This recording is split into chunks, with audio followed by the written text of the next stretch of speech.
News Services Division of All India Radio presents Northeast Diary.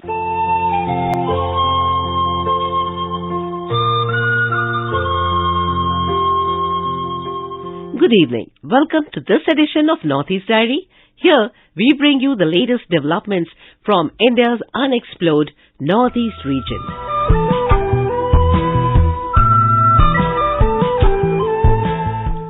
Friends, today we will talk about a workshop designed to impart awareness and conservation-related training to custodians of heritage collections in Sikkim.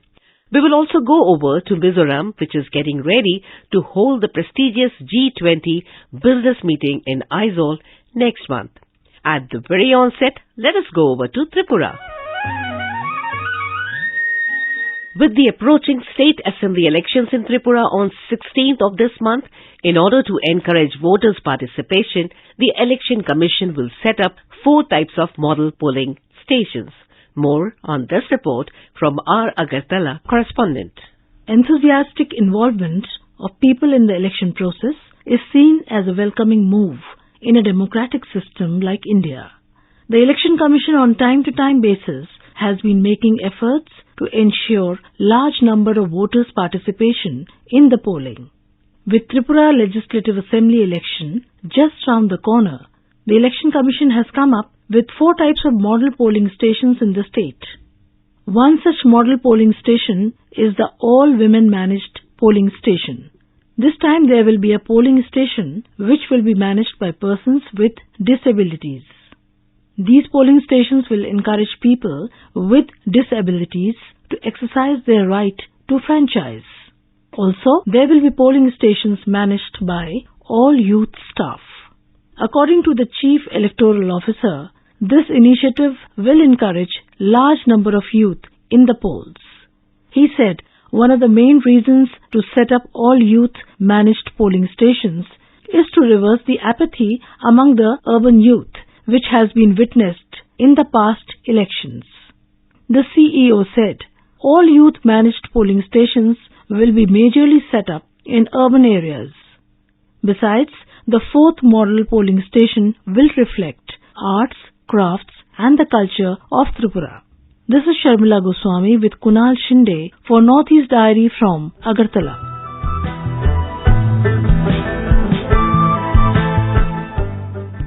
Five cadets of National Cadet Corps Group Headquarters, Kohima participated in the prestigious All India Republic Day camp organized by the Directorate General of National Cadet Corps at Cariappa Parade Ground, Delhi Cantonment, New Delhi from January 1st to 29th. We have a report.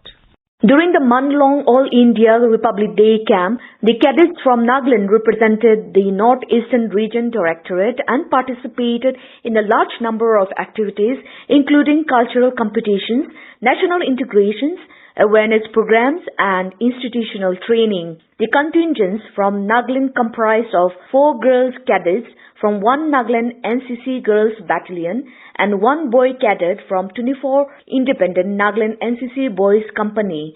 Senior Under Officer Kemlung Le of St. Joseph College Autonomous, Jakama was part of the NCC marching contingent on January 26. Corporal Rukui Le of St. Joseph College Autonomous, Jakama, Junior Under Officer Masirino Peho and Sergeant Bokai H.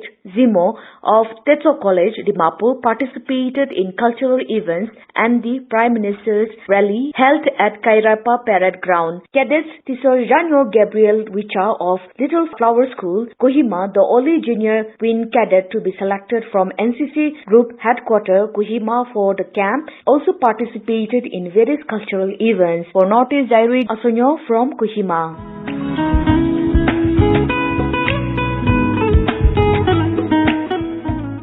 Mizoram is ready to hold the prestigious G20 business meeting in Aizawl next month. For this purpose, the state government has stepped up preparatory activities in coordination with the G20 India organizing body.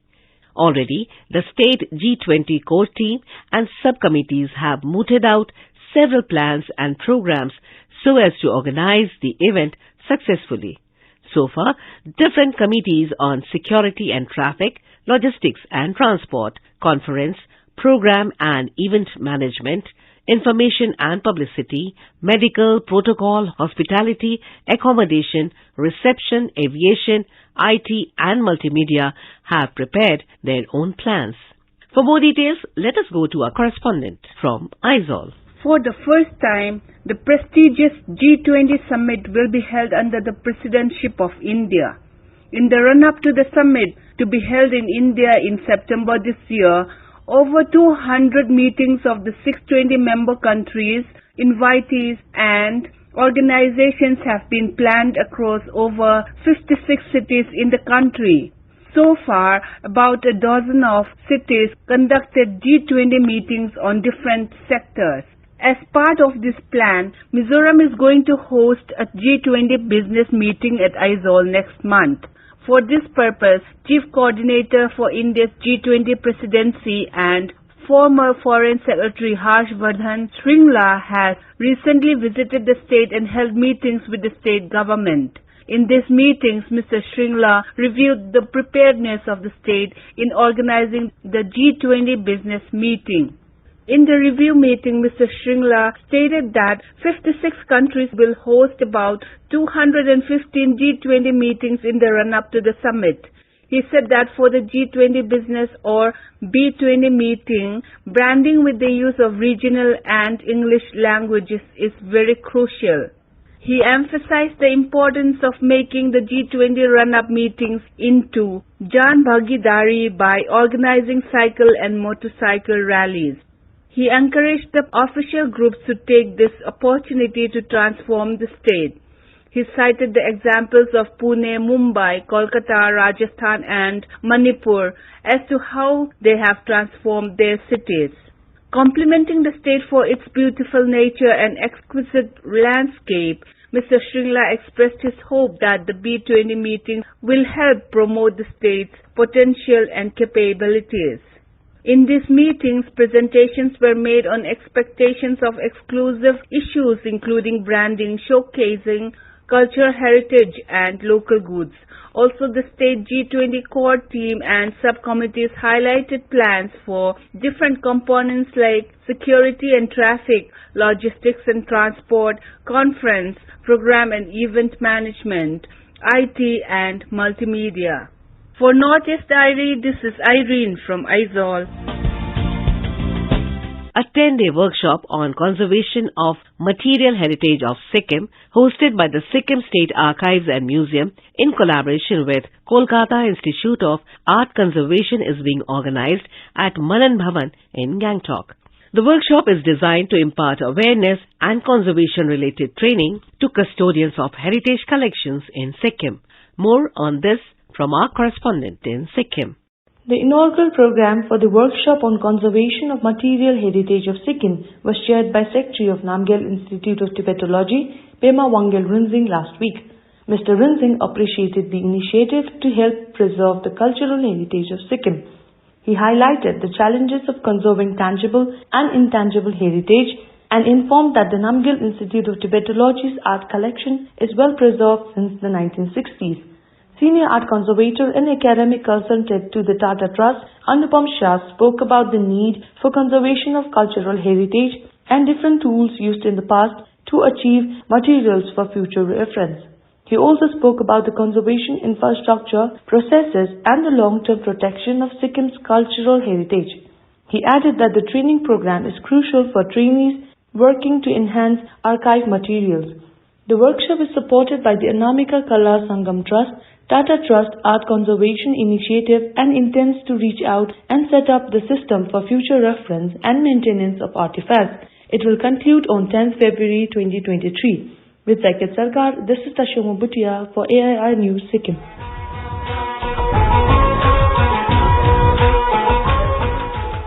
The beautiful town of Mechuka in Shi-Yomi district of Arunachal Pradesh is one of the most sought-after tourist destinations in the state. In recent years, this old but small town has emerged as a tourist hotspot. Our report.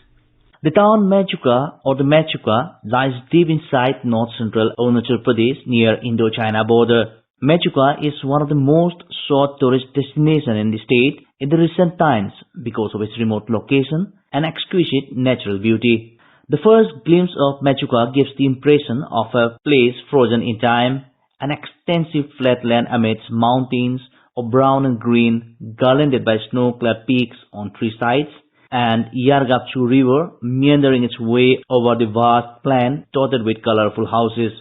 Machuca is inhabited primarily by the Member tribe. These peoples are followers of Buddhism. They have lived here for centuries, as a result of which the Members has a rich cultural and mythological heritage. Machuca itself is believed to have been blessed into existence by Guru Rinpoche, the 8th century saint who is revered by many as the second Buddha. The Buddhists in and around the region refer to the town as Nehnang, meaning pilgrimage. Machuca's holy associations are believed to have been endowed its snowmelt with medicinal properties. Hence, the name Machuca, where man is medicine, Chu is water, and Ka is snow. Myth and spirituality pervades all aspects of life in Machuca, and as such, the symbols abound in and around the place. Some 15 kilometers away from Machuca town is the Tapostan, meaning place of penance, or Pema Subhu as the locals call it. They believe that Guru Rinpoche once meditated here. Interestingly, the same spot is also considered sacred by a Sikh contingent of the Indian Army stationed there, who believe that Guru Nanak, founder of the Sikh religion, had an encounter with a wild bear here and overpowered him with his spiritual powers. The army has built a Gurudwara to immortalize the story and operate a community kitchens which provides langar or free food every day between noon and 2 p.m. Differences notwithstanding, both the beliefs have coexisted in harmony for decades. Another spot of spiritual significance of the Members is Lalung, which means God's place, and is believed to be the cradle of human settlement in the region. While places of spiritual and religious significance abound, Machuca is also a paradise for those wishing to spend some tranquil time by themselves. Though Machuca is beautiful in any season, a good time to visit is during the Sonam Losar festival in January. Freshly painted houses, colored prayer flags, people in traditional costumes and cultural programs that highlight the tribe's rich heritage all make it come alive as the Members celebrate the onset of yet another year to add on to their glorious heritage. Machuca is connected both by road and airways. The only advanced landing ground in the area is maintained by Indian Air Force. The airstrip is used frequently to bring in vital supplies via AN-32 aircrafts and helicopters. There is a twice-a-week helicopter service under Udan scheme of Government of India to Machuca. For Northeast Diary, this is Rakesh Tole, Air News, Itanagar.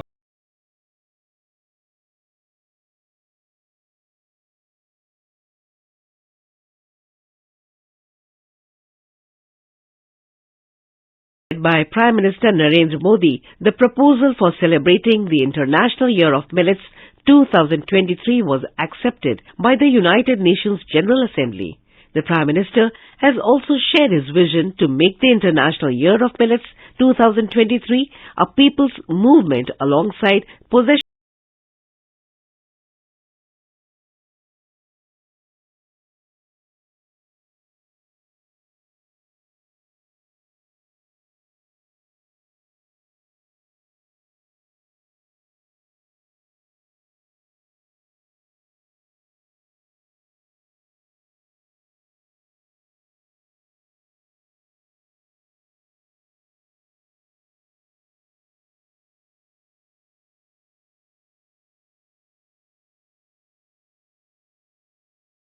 popular crop consumed on a daily basis for many households.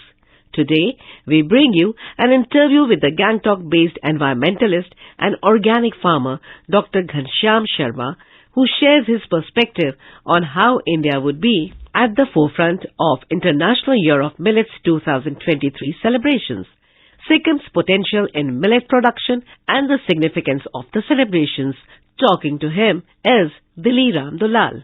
Welcome to Northeast Diary. In Sikkim, millets refer to a single crop variety popularly known as Kodo, which variety are included in the International Year of Millet 2023. Millets are collective group of small seeded annual grasses, or they are called grain crops. Small grain crops are primarily grown on marginal lands or in the dry areas, specifically in the temperate or subtropical or tropical regions. And around 27 states of India grow millets. We consider millet as kodo in Sikkim. But at the same time, there are other crops, included within the group of small crops called millets. So we call kodo, that is finger millet, that is Aleutian coracana. This is a scientific name. In the same way, there is another millet called foxtail millet, or Italian or Hungarian millet, or Siberian millet, or German millet, that is kagono in Nepali, that is Citaria italica. There is another one called proso millet, or broom corn millet, or common millet, or we call it Indian millet or Hershey millet, that is chino,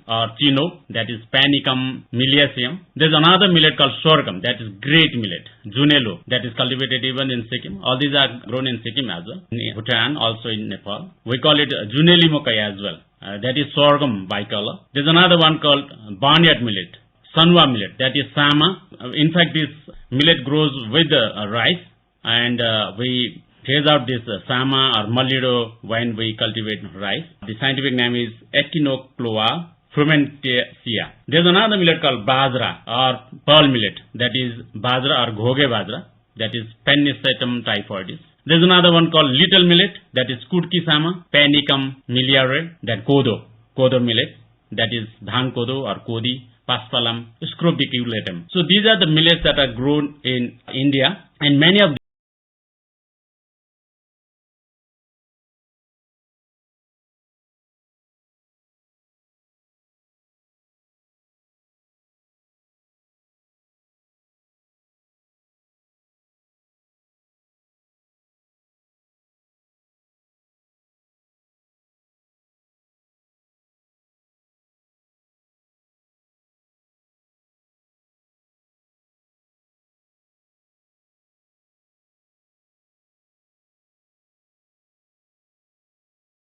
Given this recognition, and how can millet production help in empowering smallholder farmers, achieving sustainable development, eliminating hunger, adapting to climate change, promoting biodiversity, and transforming agri-food systems?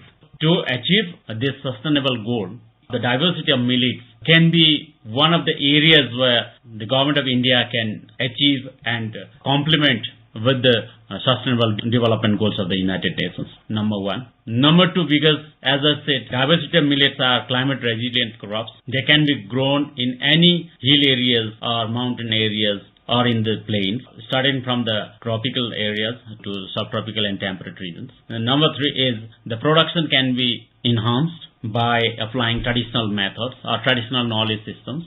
And number four is millet products can be marketed, and it has a comparative advantage. It can be marketed within the country, that is India, and also outside the country by adding value to it. And as you consider Sikkim as an organic state, millet has potential to bring in high economic benefits to the farmers. Growing millets in the dry areas, in the temperate areas, also in the tropical and subtropical areas. And what is the significance of millets, as you have asked me? I would like to answer that. Millets are nutritionally superior. They are superior to wheat and rice because of their protein content, because the protein content is very high, and more balanced amino acid profile. Because we need amino acids, we need proteins. They also contain various phytochemicals which exert therapeutic properties, owing to their anti-inflammatory or antioxidative properties. Further, they are climate resilient. It can be grown during dry periods as well, It is climate adaptive. You can grow even during low rainfall periods, or if there's an area with less rainfall, you can grow millets there as well. They are disease resistant or tolerant. Most of the varieties are disease tolerant varieties. Millet grains are rich sources of nutrients like carbohydrates, as I said, protein, dietary fiber, good quality fat, that is, it has fat content in it. It also contains minerals like calcium, potassium, magnesium, iron, manganese, zinc, and also vitamin B complex, because these days people are suffering from B complex deficiency, and if you consume millets, it will supply vitamin B complex in your body. So most importantly, millet production is not dependent on the use of chemical fertilizers. This is very, very important, as you consider Sikkim as an organic state, organic farming state in the rest of India. Millet production can be a significant achievement for Sikkim to showcase its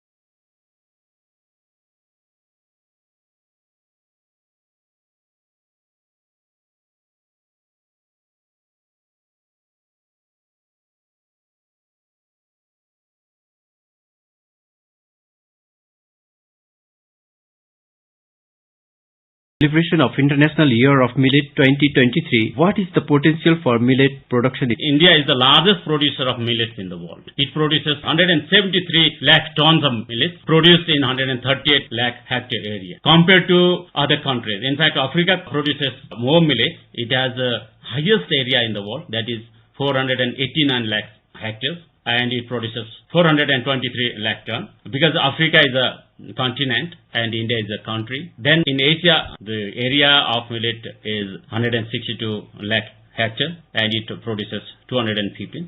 So if you consider the production of millets among these nations and India produces huge quantity of millet, that is 173 lakh tons of millet. So this is why India wants to popularize millet and its processed products to the rest of the world. Number one. Number two, why millet is chosen as, and it is proposed as one of the crops to be considered as International Year of Millets to the United Nations, is that this millet is produced by smallholder farmers. The poor farmers, the marginal farmers, they are producing millets in their farms, and it was considered to be a poor man's food earlier. People did not know about millets, but now, because it has high repository of vitamins, minerals and proteins, people have considered millet as one of the primary food products. Therefore, India wants to popularize millet because it is produced by a large number of smallholder farmers to the rest of the world, so that this millet can be marketed and the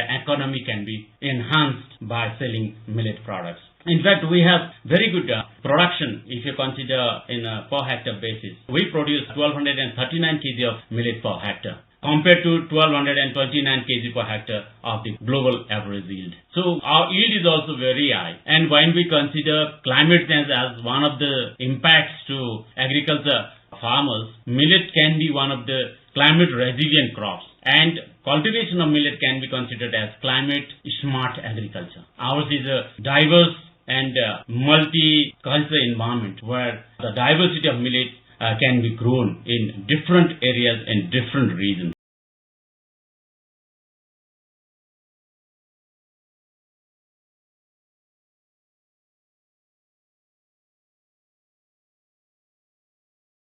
Farmer, what are the challenges and the opportunity you see in millet production, consumption and marketing?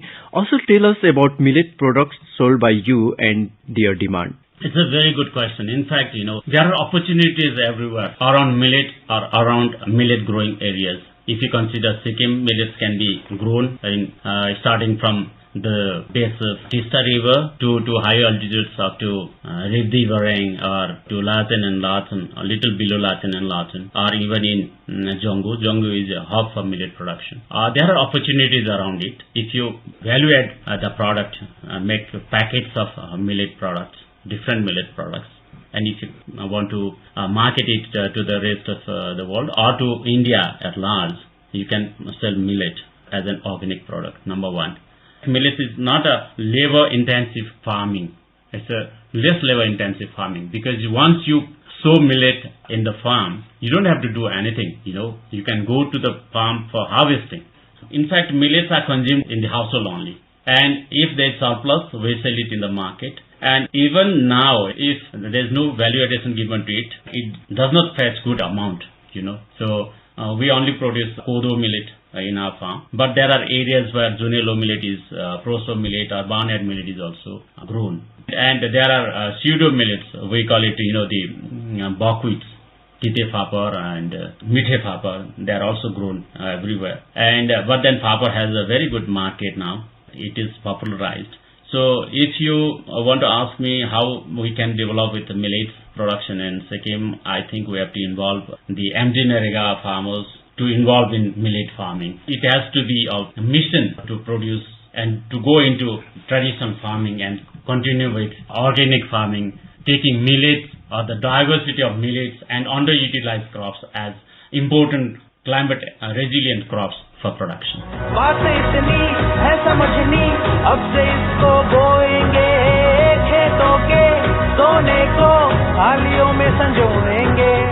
What is your message for aspiring millet farmers and entrepreneurs?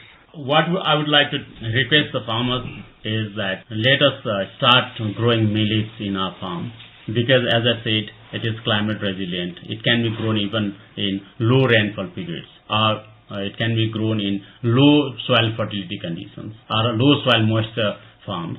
So there are advantages to grow millet, number one. Number two, it can be easily marketed wherever it is possible. There are agencies, the farmers production organizations, which can procure your millet production and they will help you to sell it wherever possible. So this is another very important area where millet has a competitive advantage in the region. Number three is because Sikkim is already declared as an organic farming state in India. The production, whatever production we will have, can be marketed very easily as an organic product to the rest of the country or rest of the world. So I would urge all my friends, farmer friends, to continue to start with millet farming this year, and let us continue with millet farming in the days to come, in the years to come, because there are difficult times coming in as far as climate change is concerned. There are difficult times coming in as far as lack of youngsters migrating, the young farmers migrating to cities and towns. So let us bring youth back to the farm. Let government provide some subsidies to the farms. Our local level agencies, farmers organizations, farmers clubs, our biodiversity management committees, our panchayats, and also involve agriculture department, horticulture department, forest department, rural development department. All these departments should come together to work on cultivation of millets. Let government provide para bullocks to every ward in the GPUs so that these bullocks can be utilized in farming. We would like to thank you for sharing your views on various aspects of International Year of Millet 2023 celebration. Thank you very much.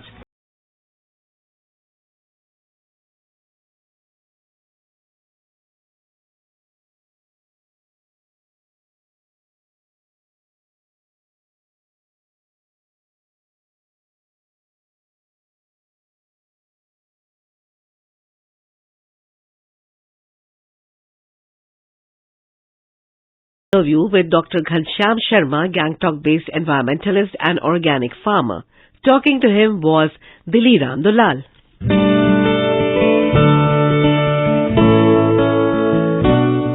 And now, let us listen to this beautiful composition from Nagaland.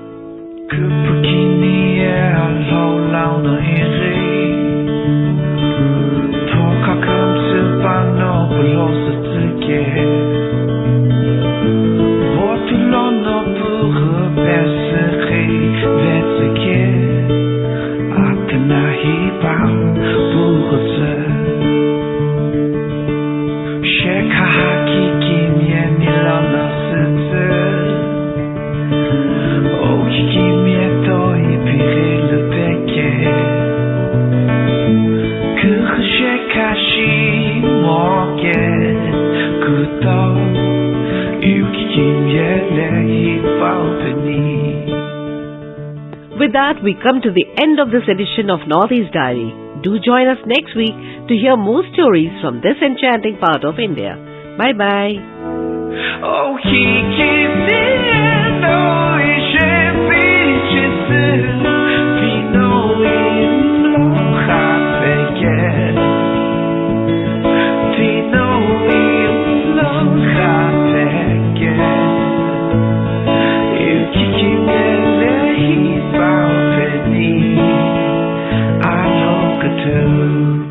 This program was presented by Vinita, scripted and produced by Sharmila Goswami, and assisted by Kumar Gaurav. It was brought to you by the News Services Division of All India Radio.